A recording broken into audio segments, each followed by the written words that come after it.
Film की शुरुआत एक कपल से होती है जो एक पेट्रोल पंप पर गाड़ियों की लंबी लाइन में खड़े होते हैं। तभी अचानक हर जगह की बिजली चली जाती है, जिससे वे दोनों घबरा जाते हैं और उलझन में पड़ जाते हैं। उनकी बातचीत से पता चलता है कि पृथ्वी एक ऐसे मोड़ पर पहुंच चुकी है जहां ऊर्जा के संसाधन लगभग खत्म हो चुके हैं और अगले 5 सालों में बिजली पूरी तरह गायब हो सकती है। इस समस्या को हल करने के लिए बेहतरीन वैज्ञानिकों और अंतरिक्ष यात्रियों की एक टीम बनाई जाती है, जो ऑर्बिट में बने एक विशाल स्पेस स्टेशन क्लाउडफील्ड पर शेफर्ड पार्टिकल की मदद से एक नया ऊर्जा स्रोत बनाने की कोशिश कर रही होती है, जो चेन रिएक्शन के जरिए ऊर्जा पैदा कर सके। यह मिशन कई बार असफल हो चुका था, इसलिए अब एक नई टीम भेजी जा रही थी, जिसमें एवा भी शामिल थी। इस समय एवा माइकल से कहती है कि वो अंतरिक्ष में नहीं जाना चाहती, क्योंकि वो उसके साथ रहना चाहती है, खासकर इसलिए क्योंकि उसने अपने बच्चों को एक प्रयोग की गलती के कारण खो दिया था और वो नहीं चाहती कि माइकल अकेला रह जाए। लेकिन माइकल उसे समझाता है कि उसे जाना ही होगा, क्योंकि पूरी दुनिया को बचाना उससे ज्यादा जरूरी है। इसके बाद कहानी क्लाउडफील्ड स्पेस स्टेशन पर पहुंचती है, जहां एवा बाकी 6 क्रू मेंबर्स के साथ जुड़ती है। वे सभी मिलकर लगातार शेफर्ड पार्टिकल को स्थिर करने और उसे एक्टिवेट करने की कोशिश करते हैं, ताकि एक स्थायी ऊर्जा स्रोत बनाया जा सके। लेकिन हर बार वे असफल हो जाते हैं और उनकी उम्मीदें टूटती जाती है। साथ ही उनका फ्यूल भी तेजी से खत्म हो रहा होता है।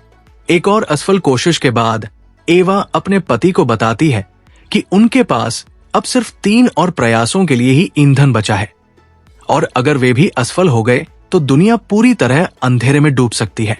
इसके बाद पूरी टीम फिर से एक और कोशिश के लिए तैयार होती है, लेकिन लगातार दबाव के कारण माहौल तनावपूर्ण हो जाता है और आपसी झगड़े शुरू हो जाते हैं, जहां कुछ लोग एक दूसरे को दोष देने लगते हैं। तब कप्तान बीच में आकर स्थिति को संभालता है। कोशिश शुरू करने से पहले वे पृथ्वी से आई एक खबर देखते हैं, जिसमें एक वैज्ञानिक बताता है कि इस बार का शेफर्ड पार्टिकल पहले से 1000 गुना ज्यादा शक्तिशाली है। ये ऊर्जा संकट को खत्म कर सकता है, लेकिन इसके साथ बहुत बड़ा खतरा भी जुड़ा है, क्योंकि इससे अंतरिक्ष की बाहरी परत के फटने की 200% संभावना है, जिससे कई डायमेंशंस आपस में टकरा सकते हैं और अनजाने जीव उनकी दुनिया में आ सकते हैं। यह सुनकर क्रू डर जाता है, लेकिन कमांडर तुरंत प्रसारण बंद कर देता है और सभी को अपने काम पर ध्यान देने को कहता है। वे अपनी गलतियों को सुधारते हैं और एक बार फिर कोशिश करते हैं और इस बार वे सफल हो जाते हैं। एनर्जी कोर के अंदर एक तेज रोशनी बनती है, जिसे देखकर उन्हें लगता है कि उन्होंने आखिरकार अपना लक्ष्य हासिल कर लिया है।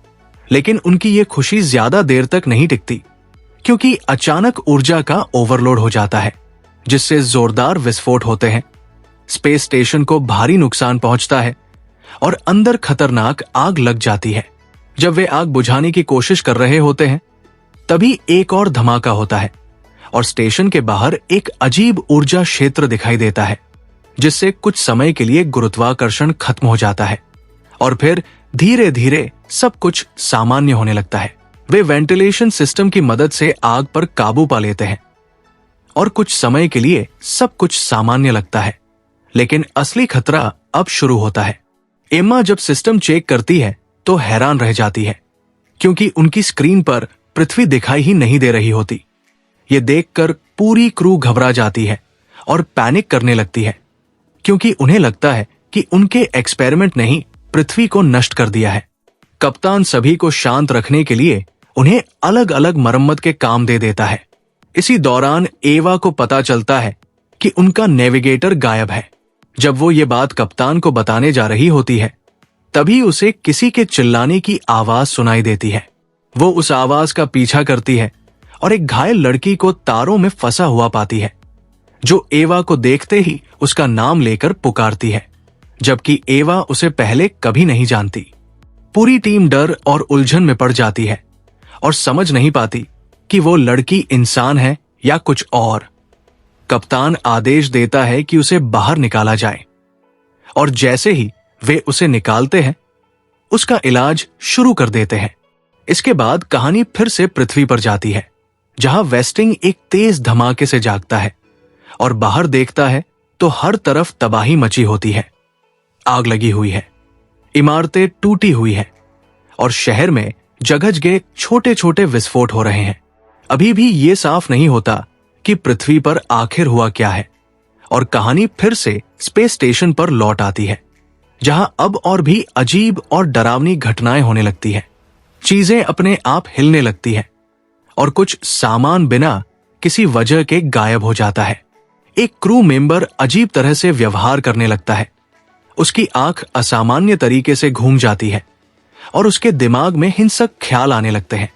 इसी हालत में वो 3D प्रिंटर से एक बंदूक बनाता है ताकि अपने साथी को मार सके, लेकिन उससे पहले ही उसके मुंह से झाग निकलने लगता है और वह जमीन पर गिर पड़ता है। क्रू उसे तुरंत बेड पर ले जाकर जांच करती है, लेकिन जांच के दौरान एक बेहद खौफनाक घटना होती है। उसके मुंह से कीड़े निकलने लगते हैं, उसका शरीर अंदर से फट जाता है, उसकी आंखें बाहर निकल आती हैं और वो बहुत ही दर्दनाक मौत मर जाता है। इसी समय वो लड़की जो तारों में फंसी हुई मिली थी, होश में आ जाती है। जैसे ही वो एवा को देखती है, वो उससे ऐसे बात करती है जैसे वे दोनों बहुत पुरानी जान पहचान रखते हों। वो अपना नाम मीरा बताती है और कहती है कि वो पिछले 2 साल से इसी स्टेशन पर काम कर रही है। ये सुनकर एवा हैरान हो जाती है, क्योंकि वो कहती है कि वो उसे नहीं जानती और खुद पिछले 2 साल से यहां काम कर रही है।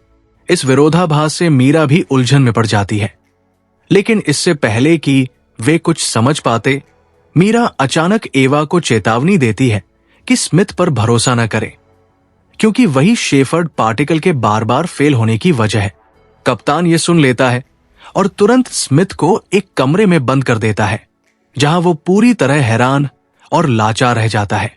इसके बाद कहानी फिर से पृथ्वी पर जाती है, जहां माइकल अपने आसपास हो रही घटनाओं को समझने की कोशिश कर रहा होता है। तभी उसका एक दोस्त उसे कॉल करता है और बताता है कि क्लोवरफील्ड स्पेस स्टेशन अचानक गायब हो गया है और नासा भी उसे ढूंढ नहीं पा रही है। यह सुनकर माइकल पूरी तरह टूट जाता है, क्योंकि एवा उसी स्टेशन पर मौजूद होती है। जब वो शहर में आगे बढ़ता है तो उसे हर तरफ तबाही दिखाई देती है, टूटी हुई इमारतें और भारी नुकसान। एक जगह उसे एक बहुत बड़ी चीज की परछाई एक मलबे वाली इमारत के पीछे दिखाई देती है, लेकिन यह साफ नहीं होता कि वह क्या है। माइकल एक डरी हुई छोटी बच्ची को देखता है और उसे अपने साथ लेकर अस्पताल की ओर चला जाता है। दूसरी तरफ स्पेस स्टेशन पर मेंडी एक दीवार की मरम्मत कर रहा होता है। तभी अचानक दीवार उसका हाथ खींचकर अंदर ले जाती है। वो डर के मारे जोर से चिल्लाता है और एवा तथा एक अन्य क्रू मेंबर तुरंत उसकी मदद के लिए आते हैं और किसी तरह उसे बाहर खींच लेते हैं। लेकिन जब वो बाहर आता है तो उसका हाथ गायब होता है, जैसे उसे काट दिया गया हो। फिर भी न खून होता है और न ही उसे कोई दर्द महसूस होता है। ये अजीब घटना सभी को बहुत परेशान कर देती है। इसी बीच स्मिथ, जो बंदी बनाया गया होता है, एक अजीब आवाज सुनता है और देखता है कि किसी ने उसका दरवाजा खोल दिया है। जब वो बाहर आता है तो उसे मेंडी का कटा हुआ हाथ खुद ब खुद चलता हुआ दिखाई देता है, जिससे वो डर जाता है और बाकी लोगों को बुला लेता है। सभी मिलकर उस हाथ को पकड़कर एक कमरे में बंद कर देते हैं। वो हाथ तेजी से हिलने लगता है, जैसे वो कुछ कहना चाहता हो, इसलिए वे उसे कागज और पेन देते हैं। हाथ एक संदेश लिखता है जिसमें कहा जाता है कि मृत क्रू मेंबर के शरीर को खोला जाए। डरते हुए भी वे उसकी बात मानते हैं और शरीर के अंदर से अपना गायब नेविगेशन डिवाइस ढूंढ लेते हैं। ये देखकर वे हैरान हो जाते हैं, लेकिन ज्यादा देर तक इस पर सोच नहीं पाते और तुरंत डिवाइस चालू करके पृथ्वी को खोजने लगते हैं। उन्हें राहत मिलती है जब वे पृथ्वी को ढूंढ लेते हैं, लेकिन जैसे ही वे संपर्क करने की कोशिश करते हैं, उन्हें समाचार रिपोर्ट मिलती है कि शेफर्ड पार्टिकल एक्सपेरिमेंट फेल हो गया है। क्लोवरफील्ड स्पेस स्टेशन नष्ट हो चुका है और वो अटलांटिक महासागर में गिर गया है। ये सुनकर वे उलझन में पड़ जाते हैं। क्योंकि वे खुद अभी भी स्टेशन पर जिंदा है। एक क्रू मेंबर पूरे घटनाक्रम की जांच करता है और समझ जाता है कि शेफर्ड पार्टिकल विस्फोट के दौरान ऊर्जा और रोशनी का एक बहुत बड़ा विस्फोट हुआ था, जिसके बाद से ही ये सारी अजीब घटनाएं शुरू हुई, जिसमें मीरा का आना भी शामिल है। वो निष्कर्ष निकालता है कि इस विस्फोट के कारण दो डायमेंशंस आपस में टकरा गए और वे एक अलग वास्तविकता में आ गए हैं। इस दूसरी डायमेंशन में उनके दुनिया और स्टेशन का एक और वर्जन मौजूद है, लेकिन वहां उनका स्टेशन पहले ही नष्ट हो चुका है। यही कारण है कि मीरा उन्हें जानती है और खुद को उस दुनिया का हिस्सा बताती है। अब वो समझ जाता है कि उन्हें अपनी असली डायमेंशन में वापस जाने का रास्ता खोजना होगा ताकि वे अपनी पृथ्वी को बचा सकें। इस समय एक क्रू मेंबर सुझाव देता है कि उन्हें इस डायमेंशन से पृथ्वी पर जाकर मदद लेनी चाहिए। स्मिथ इस योजना से सहमत नहीं होता, लेकिन बाकी लोग तय करते हैं कि वे शेफर्ड पार्टिकल एक्सेलरेटर को ठीक करेंगे और उसी के जरिए वापस अपनी डायमेंशन में जाएंगे जैसे वे यहां आए थे। एक सदस्य पानी सिस्टम के सर्किट ठीक करने जाता है, लेकिन तभी सब कुछ गलत हो जाता है। नल अचानक फट जाते हैं और पानी बेकाबू होकर पूरे क्षेत्र में फैलने लगता है। तेज दबाव के कारण पीछे का दरवाजा टूट जाता है और अंदर से बेहद ठंडी हवा आ जाती है, जिससे सारा पानी तुरंत बर्फ में बदल जाता है और वो क्रू मेंबर सबके सामने मर जाता है। कमांडर ये देखकर बहुत शॉक्ड हो जाता है और सभी को तुरंत आदेश देता है कि उन्हें इस डायमेंशन से तुरंत निकल जाना चाहिए, क्योंकि ये अस्थिर है और उनके लिए सही नहीं है। लेकिन स्थिति और भी खराब हो जाती है, क्योंकि वे पहले ही कई क्रू मेंबर्स खो चुके होते हैं। इसी समय दूसरी डायमेंशन से आई अजीब लड़की मीना कहती है कि वो उनकी मदद कर सकती है। बदले में कमांडर वादा करता है कि वो उसे एक एस्केप पॉड के जरिए उसकी असली दुनिया में वापस भेज देगा। इस दौरान एवा और मीना के बीच एक रिश्ता बनने लगता है और एवा उसे अपनी दर्द भरी सच्चाई बताती है कि उसकी एक गलती के कारण उसके बच्चे मर गए थे और वो आज तक उस अपराध बोध में जी रही है। लेकिन मीना एवा को चौंका देती है जब वो कहती है कि उसके बच्चे इस डायमेंशन में अभी भी जिंदा है और इसके सबूत भी दिखाती है, जिससे एवा पूरी तरह टूट जाती है। एवा समझ जाती है कि इस डायमेंशन में समय थोड़ा अलग तरह से काम करता है और अगर उसके बच्चे यहां जिंदा हैं, तो इसका मतलब है कि उसने अभी वो गलती नहीं की है जिससे उनकी मौत हुई थी। ये जानकर वो तय करती है कि उसे इस डायमेंशन की पृथ्वी पर जाकर अपने दूसरे वर्जन को उस घातक गलती से रोकना होगा और वो किसी तरह कप्तान को इसके लिए मना लेती है। दूसरी तरफ बाकी क्रू शेफर्ड पार्टिकल को ठीक करने में लगा रहता है और मेंडी, जिसके पास अब सिर्फ एक हाथ बचा है, मैग्नेटिक सिस्टम पर काम कर रहा होता है। तभी अचानक मैग्नेटिक फील्ड फेल हो जाता है, जिससे बड़ा धमाका होता है और आग लग जाती है। भारी मशीनरी मेंडी पर गिरती है और वो एक दर्दनाक हादसे में मर जाता है। क्रू बेहद टूट जाता है, लेकिन हालात और बिगड़ जाते हैं जब उन्हें स्टेशन के जलते हुए हिस्से को अलग करना पड़ता है ताकि पूरा स्टेशन नष्ट न हो जाए। एवा, कमांडर और एक अन्य क्रू मेंबर मिलकर उस हिस्से को अलग करने के लिए तैयार हो जाते हैं, लेकिन जल्द ही पता चलता है कि दरवाजा जाम हो गया है, यानी किसी एक को वहीं रुककर अपनी जान देनी होगी। कमांडर खुद आगे आता है, उस क्षतिग्रस्त हिस्से में जाता है और उसे सील कर देता है, जिससे वो हिस्सा स्टेशन से अलग हो जाता है। लेकिन इस प्रक्रिया में उसकी मौत हो जाती है। बाकी क्रू दुखी होने के बावजूद आगे बढ़ता रहता है। एवा इस डायमेंशन से पृथ्वी पर जाने की तैयारी करती है और मीना को भी साथ ले जाती है ताकि वो अपने घर वापस जा सके। लेकिन जैसे ही वे पॉड में बैठते हैं, मीना अचानक एवा पर हमला कर देती है और उसे बेहोश कर देती है। मीना का प्लान होता है कि वो पूरे स्टेशन पर कब्जा करके शेफर्ड पार्टिकल का इस्तेमाल अपने दुनिया के लिए करे, क्योंकि उसका अपना स्टेशन पहले ही नष्ट हो चुका था। वो समझती है कि एवा मर चुकी है, इसलिए वो बाकी क्रू को खत्म करने निकल पड़ती है। लेकिन तभी एवा होश में आकर उसे रोक लेती है। स्मिथ इस मौके का फायदा उठाकर मीना से लड़ने और उसका हथियार छीनने की कोशिश करता है, लेकिन इसी दौरान उसे एक गोली लग जाती है। इसके बाद एवा और मीना के बीच एक खतरनाक लड़ाई शुरू हो जाती है। शुरुआत में मीना ज्यादा ताकतवर साबित होती है, लेकिन एवा किसी तरह एक गन हासिल कर लेती है और गोली चला देती है। गोली लगने से चैम्बर की खिड़की टूट जाती है और अचानक तेज वैक्यूम बनता है जो मीना को खींचकर सीधे अंतरिक्ष में ले जाता है और वो तुरंत मर जाती है। एवा किसी तरह बच जाती है।